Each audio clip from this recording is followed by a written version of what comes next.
தீபமேற்றும் காரியம் ஜோதி ஸ்வரூபமாகும். வெளிப்படும் பிரகாசமானது மனம் முழுவதிலும் வியாபித்து ஆனந்த உணர்வை தருகின்றது.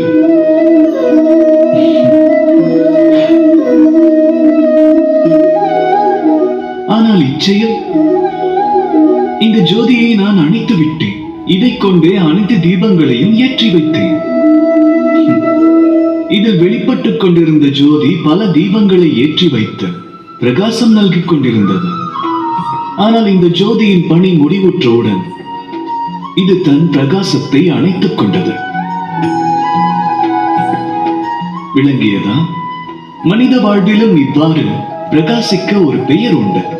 வாழ்வில் சுபச்செயல் புரிந்தார், உபகாரங்கள் புரிந்தார், சக மனிதருக்கு சகாயம் புரிந்தார், வாழ்வானது நிலைக்கும்.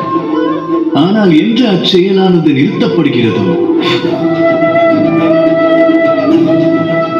சுவாசம் மேற்கொண்டாலும் அவ்வாழ்வு மரணத்திற்கு சமமாகும். ஆகையால் சுவாசம் உள்ளவரை அடுத்தவர்களுக்கு உபகாரம் புரிந்து புண்ணியத்தினை தேடுங்கள். அப்பணியாற்றினால் மரணத்திற்கு பிறகும் ஒருவர் அமரராய் வாழலாம். பேரன்போடு கூறுவோம், ராதா ராதா.